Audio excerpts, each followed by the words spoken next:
At the south underpass of the Wilanowska interchange, just after 6:52 on a Thursday, the rush thins for less than 1 minute as a red light holds a southbound tram.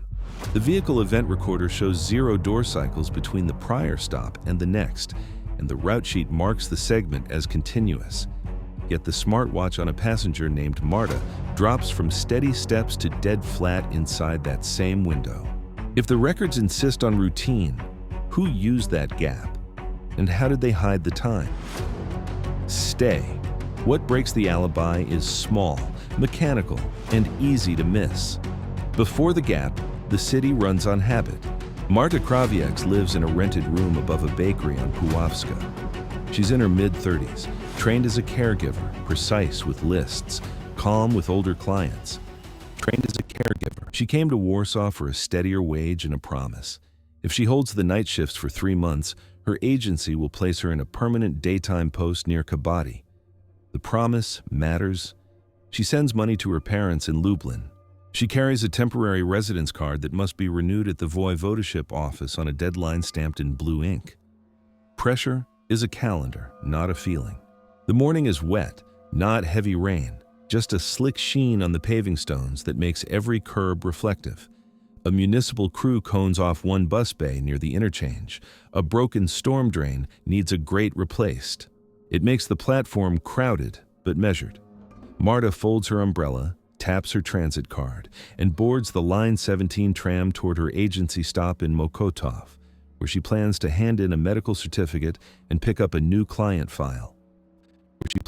The certificate is folded in a clear sleeve with her initials. Her backpack holds a lunch container, a charger, and the old client's keys, labeled on a paper tag. Across the city, other clocks tick. At the hospital in Służewiec, where one of her former clients was discharged the prior week, the door controller audit resets at 6:30 to a new day. At the agency office on Domaniewska, a receptionist opens the shared inbox and prints the route assignments. 2 printers spit out pages with small errors. A client address on Puławska has a digit misguide. A carer named Magda is double booked at 11. The desk phones start to ring. On the tracks, the tram driver runs his own routine. Desk phones start to ring. The vehicle transmits GPS once every 15 seconds to the public feed. The event recorder posts door pulses, brake events, and fault codes to an internal log on a rolling buffer. The shift roster in the depot marks him present since 6:03. The weather fogs the glass for a minute after the doors close near Malczewskiego. The driver toggles the fans and the window clears. At Wilanowska, the interchange is built like a funnel. Car lanes snake beneath. Buses stack on the surface. The tram line crosses on a raised right-of-way with a short red phase near the south underpass. City cameras watch the platform edges, but one dome camera in the southwest corner is marked down since Tuesday. Its network switch keeps power but drops frames. A work order sits in a queue. Work switch keeps power, but Marta has done this path for weeks, down the tram, across the bus bays, into the agency building where the ground floor cafe sells the cheapest coffee before 9. She keeps a simple budget: rent each month, phone prepaid, a weekly pass, cheap lunches, and a little sent home each Friday. She has one competence that holds her together. She plans her day the night before and ties it to fixed times and places. She also has one vulnerability that she cannot plan away: the residence card renewal, a quiet anxiety that drives her to keep every appointment. On this Thursday, the routine shows nothing special. She messages a colleague at 6:29, a simple confirmation about swapping a Sunday evening. The phone stays on cellular, then hands off to the tram's repeater near 6:40. Phone stays on cellular. Her smartwatch counts steps and registers a steady heart level as she stands, then moves, then stands again with the train at the signal. The platform crowd flows and ebbs by the minute. A municipal contractor in a safety vest walks the cones near the broken drain. A delivery van with a generic logo idles too long in a lay-by but holds a valid permit under the windshield. Masks are easy in a city like this. The safety vest means nothing. The permit decal on the van looks like all the others. The clipboard in the contractor's hand is a prop nobody questions. Status theater keeps corners smooth. The man in the vest waves a bus past, steps to the rail, checks a laminated card, and points to a maintenance access gate set into the fence. Marta's agency sits 3 stops ahead. Gate set into the fence. She checks her watch, calculates the handoff time for the certificate, the pickup of the file, and a walk to a client around Ratsławica. She thinks she will make it. The tram eases forward on green. The doors do not open. The event recorder marks 0 pulses. At 9:32 that night, Marta does not answer her phone. At 10:17, her colleague pings, then calls, then messages the agency group. At 10:51, the group messages go unanswered. Friday morning, her old client's family calls the agency to ask why their keys have not been returned. A clerk checks the route sheet and sees her marked as present for the Thursday morning office visit. The receptionist remembers no certificate. By noon, a supervisor calls the police precinct on Malchewskiego. A missing person intake begins. The grid opens with official weight, last seen, clothing, identifiers, route, time window. The search is now on paper with a number. Route, time. The commitment is bound. The line cannot be undone. Commitment escalates in paperwork first. The agency posts a bulletin on its website by early afternoon, then files a formal report at the precinct. Family members travel from Lublin by train and reach Warsaw at evening. A neighbor confirms Marta left before dawn, umbrella in hand, backpack over one shoulder. The agency circulates her photo to partner households. A non-profit that tracks missing adults amplifies the notice. The police request voluntary access to the cloud backups tied to her phone and smartwatch. The company replies with a standard form and a timeline.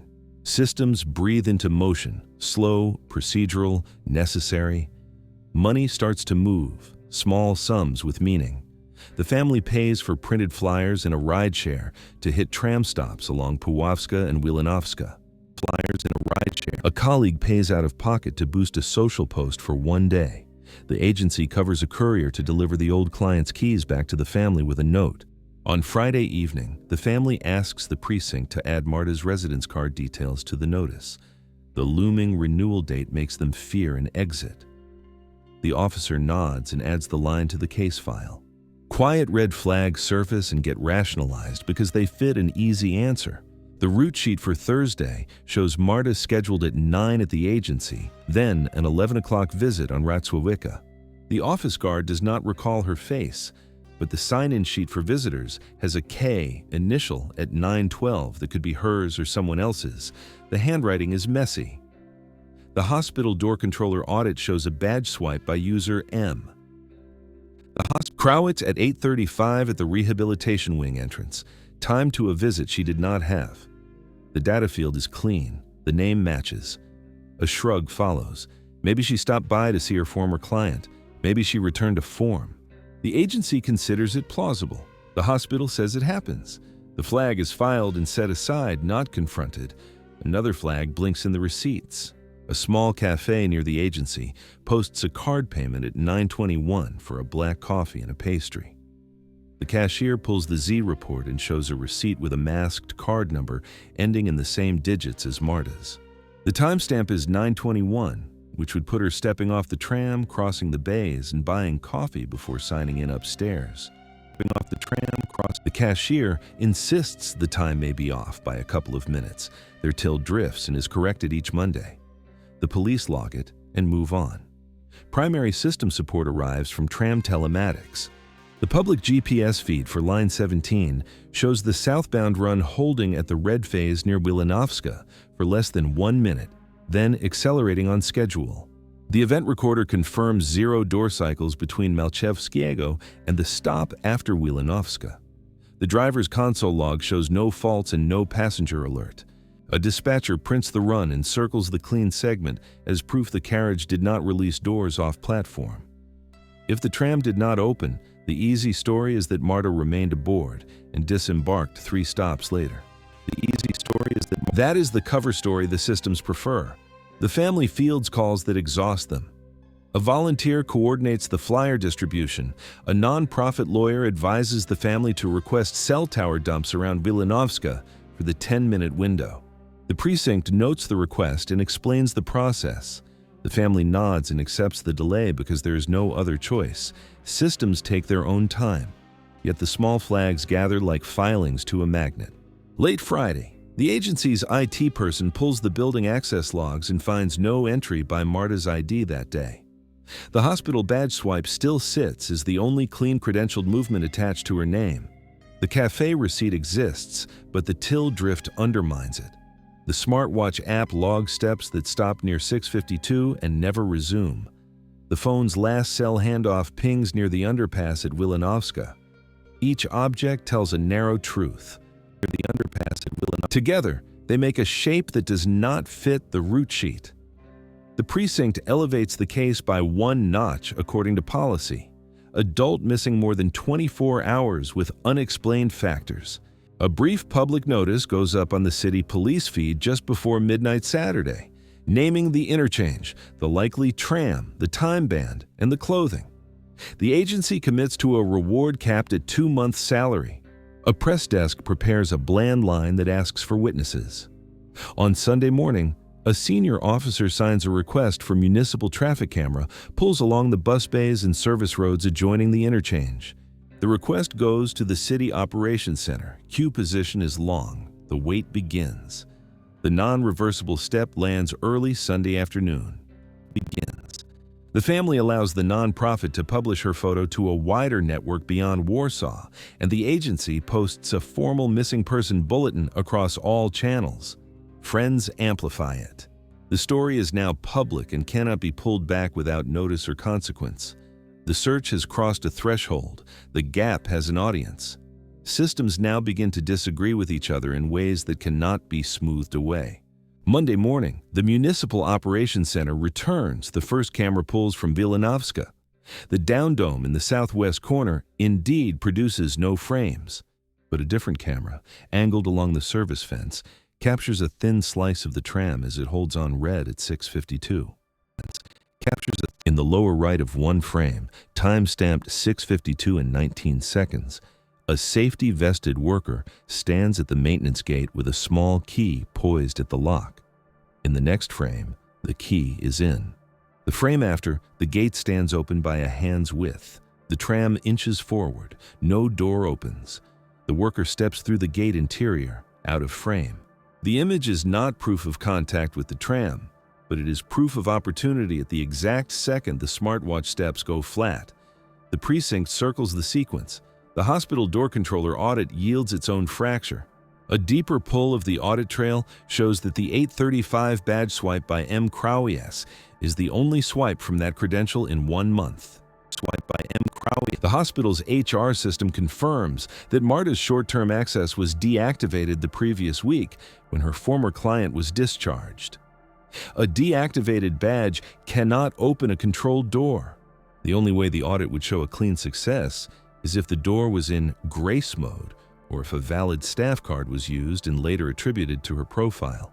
The ward clerk, when pressed, admits the door has had intermittent issues since a firmware update. There was a service ticket open on Thursday morning. The audit says yes. The policy says no. The reality is a hole. A NPR adds a third discordant note. The city's bus lane enforcement cameras pick up a small white service van at 6:53, slipping past the queue using the left bus lane adjacent to the tram rails. The plate matches a company that holds a municipal maintenance contract for drains and signage around the interchange. The van registers in 2 more cameras within 5 minutes, heading west, then south toward a service yard near Włochy. The permit is valid, but the routing is odd for that time window. The operations center notes that the same van pinged 2 weeks prior near a different interchange during a camera outage. The pattern is faint but present. Phone data pushes the contradiction into a corner. The phone hands off from a tower near the underpass at 6:52 and never registers a move along the tram's corridor. Instead, it pings once more, badly, from an adjacent sector that would include the service yard side of the fence. Then, it goes silent. The smartwatch loses steps at the same second the tram holds for red. The smartwatch battery levels on both were above half when last reported. The devices did not die. They were moved or shielded. Leverage tightens. Marta's residence card renewal date is now under 2 weeks. The family cannot act on her behalf without her physical document or a power of attorney. The agency's insurance requires documented proof of incident for any support payment beyond the reward. Absence is not enough. Debts do not pause. The old client's niece, waiting on a refund for unused hours, begins to call daily. Systems apply pressure as designed to keep flows orderly. The family feels the grind. The precinct brings in the municipal contractor that owns the van. The foreman produces a roster and a work order, showing a crew assigned to Wilanovska for drain repair starting at 6:30 that day. The safety vest is standard. The clipboard checklist is standard. The small brass key for the maintenance gate is standard too, issued to crews with a serial number etched in the shaft. The foreman shrugs at the camera stills. He says his crews open gates to move cones and tools. He acknowledges the route anomaly and blames a delivery run to the yard for a tool they forgot. He invokes routine and the city permit. The contradictions resolve into a shape the precinct cannot ignore. The tram's event recorder says no passenger doors opened. The camera says the maintenance gate did. The phone says it did not move down the line. The hospital says the deactivated badge worked. Only one story fits all that. Someone used the maintenance path, and someone else made it look like Marta completed a morning of errands by inserting data points into systems that run on trust and drift. The cover is a collage of plausible errors hiding one precise act. A unit with the airport interdiction team is looped in for their experience with controlled perimeters and service gates. They map the interchange with the precinct and draw a path from the maintenance gate to a service alley out of public view, then to the lay-by where the white van idled. They time the walk. It takes less than 1 minute at a steady pace. The tram's red phase matches the window. The smartwatch step drop matches the minute the path would require confined movement or lifting. The fit is ugly and accurate. The precinct applies for a narrow warrant to seize the white van at the walkie yard and to pull its onboard telematics. The judge signs late Tuesday. The yard foreman protests, then yields. The van is walked to a bay, photographed and swabbed at contact points that do not harm paint or interior. The telematics unit is a generic tracker. It shows engine on from 6:20 to 7:15, with a 1-minute idle near the fence at the interchange. The route is consistent with the ANPR hits. The cabin smells of oil and damp fabric, not unusual for service work. But under the passenger seat is a small laminated card from a caregiver agency, bent with a corner torn. It bears a first name, not unique, and the agency logo. Chain of custody begins with a timestamp and a bag number. The van is now in evidence. Movement for the crew is constrained. The clock has started to run on their side. The shape of control is practical and dull. Space, a fence line with a keyed gate no rider watches. Time, a red phase measured in less than 1 minute, recurring with a metronome certainty. Money, a municipal contract that pays per task, not per question. Law, a permit that lets a marked van work where private cars cannot. Data, logs that assume good faith until someone shows otherwise. Each piece is small. Together, they form a machine. Jurisdiction shows its seams as soon as the van is bagged. The city's Roads and Transport Authority oversees contractor keys and gate inventories. The Municipal Operations Center owns the platform cameras and retention windows. The police precinct on Malchevskiego manages the missing person case number. The prosecutor's office handles warrants.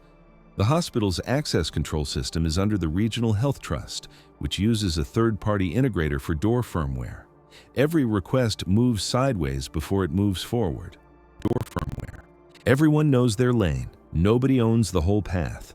Pressure ratchets in mundane increments. The contractor's foreman calls his company counsel, who quotes the framework agreement and the indemnity clause that shields the city. The city's liaison emails the precinct to warn that taking vehicles out of service will impact response times for drain clearing during the week's forecast rain. The precinct replies with a warrant, a timestamp, 2 photos of the gate key serial wall, and a list: keys issued, keys lost, keys reported replaced. Two numbers do not match. The gap is months old. A replacement order was logged and closed. The serials in the depot do not align with the ledger. It is enough to justify another seizure, the key cabinet itself. At the hospital, the rehabilitative ward's door controller continues to show clean swipes in a pattern that does not look human. The controller continues. Each successful entry lands on the 6s and 3s, as if a metronome operated the door. The integrator produces a patch note that mentions a grace period bug, then claims it has been fixed. The log disagrees. A separate audit line, new to the investigators, lists late edits to user profiles. The editor ID is generic, admin-3. The Cybercrime Bureau at district headquarters takes a copy of the database and sets to work, matching human swipes to shift rosters. Two nurses are shown entering while their badges were logged in at a different wing. The system has been attributing valid swipes to the wrong names after an update. It is a benign collision until someone uses it as a mask. Within the contractor's yard, the seized van sits open and staged for photography.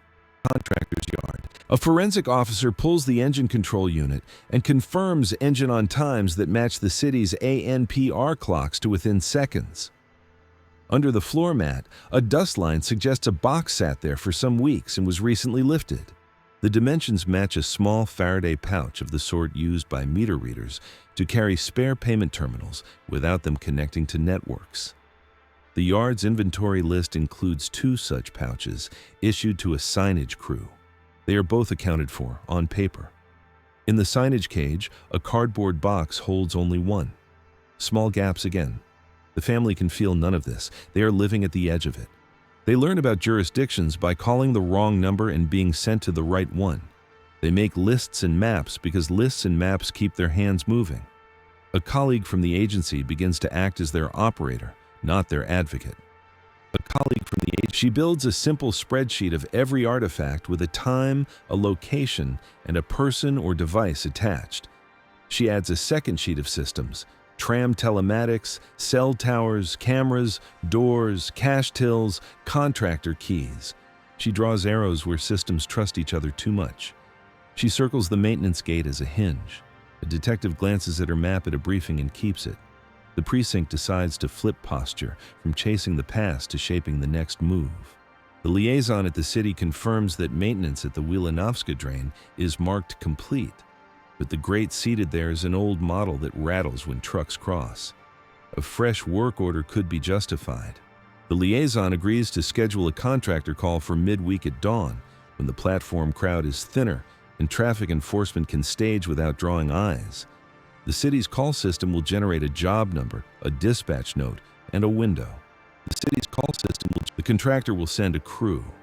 It is routine.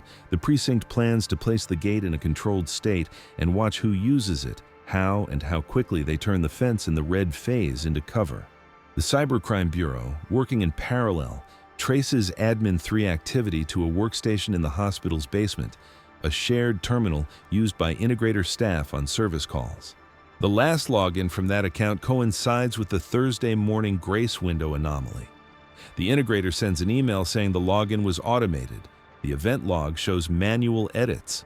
The prosecutor's office drafts a narrow request to seize the workstation and pull the keyboard's microcontroller hash to see if it was paired with a portable drive. The hospital's counsel protests and asks for a scope meeting. Time slides. The missing person case continues to age on paper. The border police are looped in quietly. The fear is not that the caregiver will leave the country. It is that someone could push her residence card through airport automation to test bins and buy time. The e-gate history for her passport shows no crossing. Airport interdiction confirms no instances of her name and airline PNR data within the week. That system holds. The leak is local, not at the border. Tuesday night is long. The family sits in a 2-room flat off Puławska, eating cold food and watching a battery bar tick down on a cheap phone with the missing person bulletin loaded on the screen. The colleague-turned-operator texts the precinct a photo of her spreadsheet and receives a 2-word acknowledgement. It is minor, but it is formal. Someone is reading. She prints her map and tapes it to the inside of her backpack. If nothing else, it will help her remember the shape of the machine they are trying to see. At 5 the next morning, CityWorks posts a new job in the contractor portal. Wilenovska, South Underpass, Great Noise Complaint, verify seating, tighten fasteners, check adjacent drain. The window is 6 to 7. The contractor accepts the ticket at 5:21. The precinct parks an unmarked car on a side road near the yard. Airport Interdiction stages a unit by the bus bays. The Municipal Operations Center locks camera views for live monitoring. The drain is, once again, about to be fixed in the dark. A checkpoint is reached when the contractor's foreman pushes his crews out with clipped instructions and the key ring. The ring holds a brass key with an etched serial that does not match the ledger. He signs the dispatch sheet with a time in blue pen that will later matter down to the minute. The crew climbs into a van that is not the seized one. The unit numbers are different. The mask is the same. The evidence chain needs more than capture. It needs coherence. The plan is simple and surgical. 3 artifacts will anchor the sequence. The maintenance gate's lock sensor, temporarily fitted with a contact that reports state changes to the city's operations center. The contractor van's onboard diagnostics read via a small wireless dongle. Slipped in during a courtesy inspection at the yard the prior afternoon, and the tram event recorder for the Line 17 block that will face the red phase at the window the city schedules.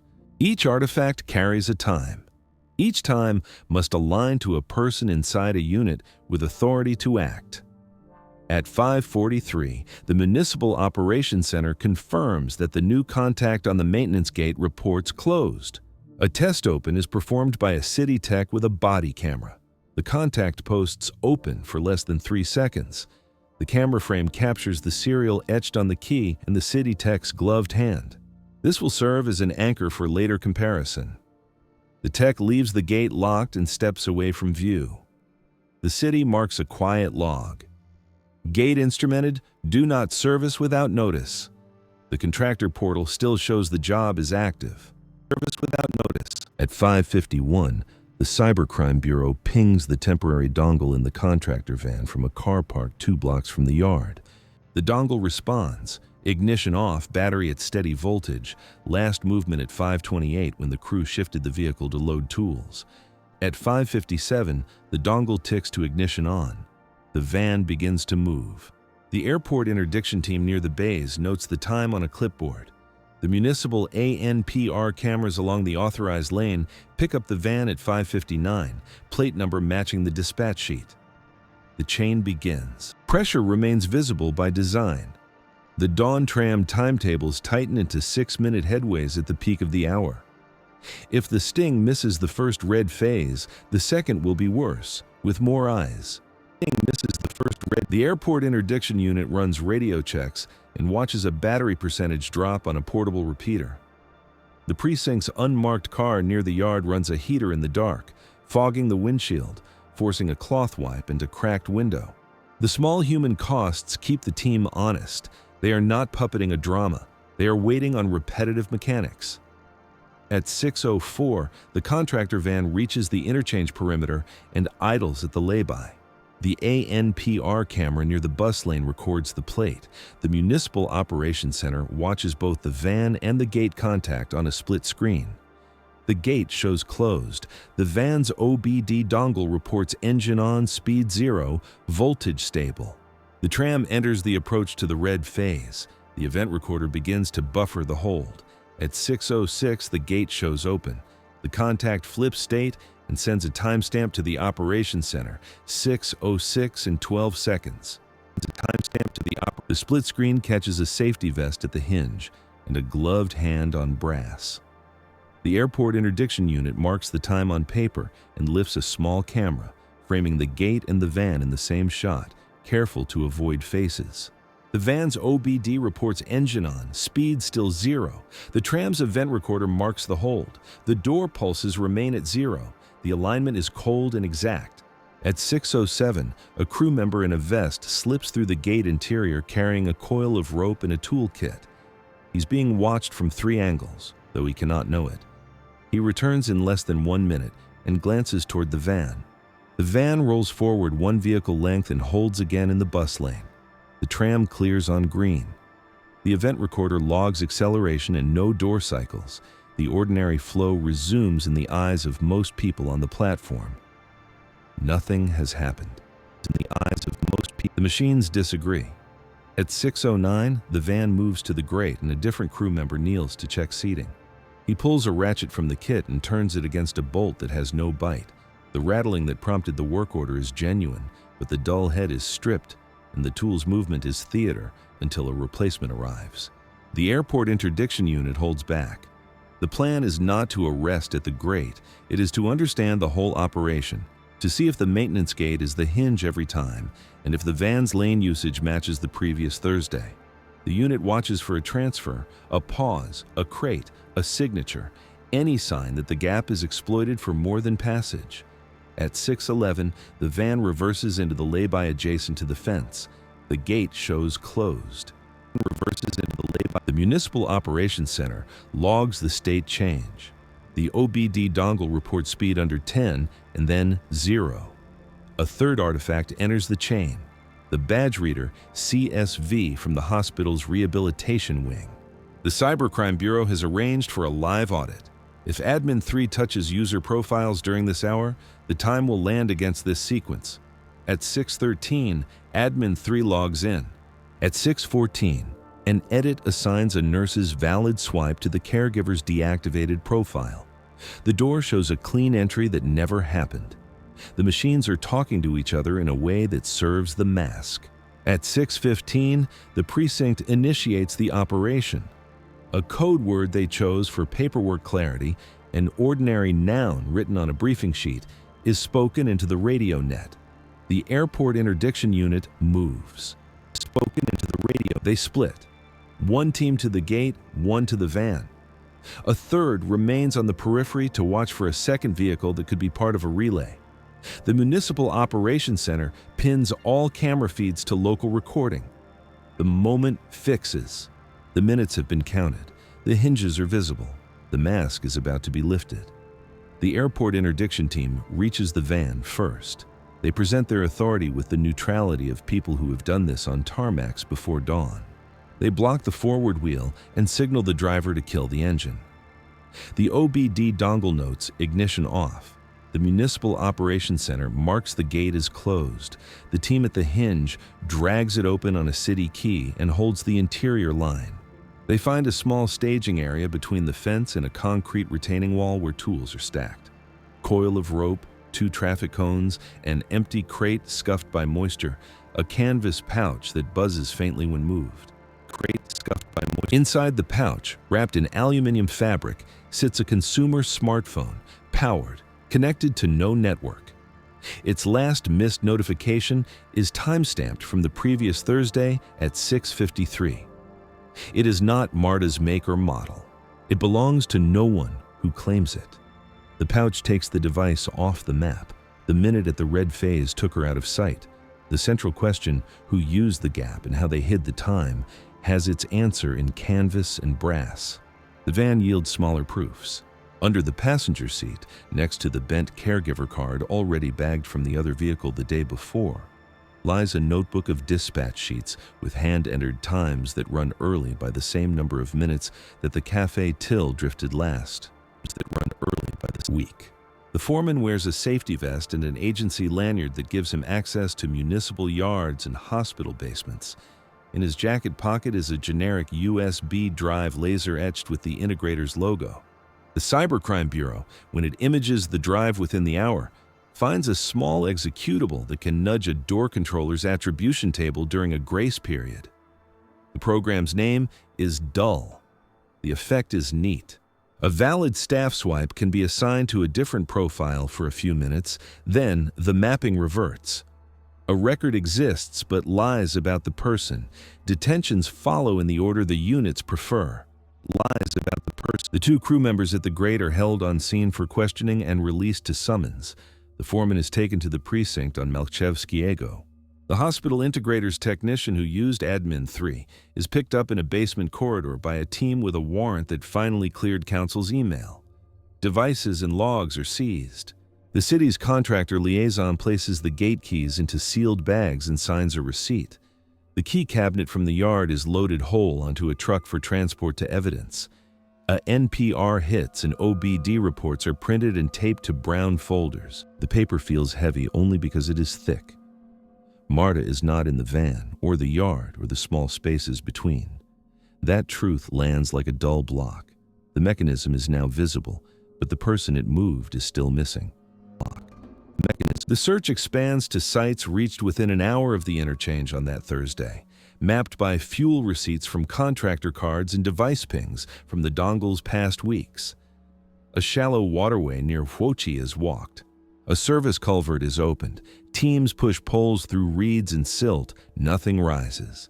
This is the partial disruption the units expected but did not want.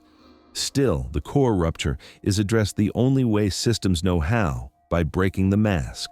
The prosecutor charges the foreman with false statements, obstruction, and abuse of access devices. The integrator technician faces charges tied to unauthorized modification of a protected system.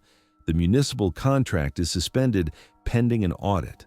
The city issues a bulletin to all contractors, gate keys to be reserialized, door controller grace mode forcibly disabled during service windows, and maintenance of critical perimeter devices moved to a two-factor sign-off. The hospital removes generic admin accounts and ties edits to named users with alerts to the trust's security desk when attribution tables move.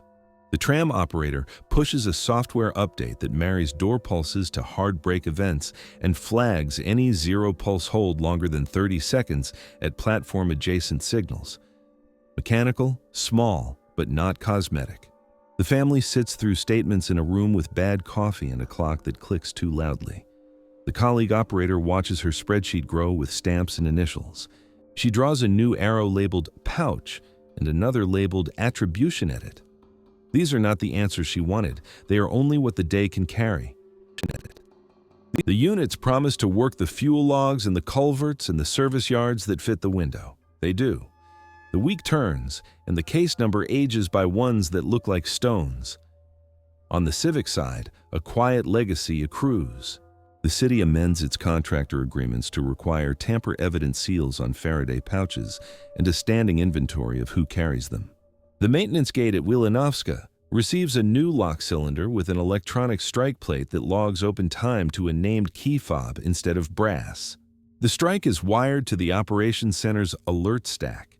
Any open lasting more than 30 seconds now rings a tone on a supervisor's desk.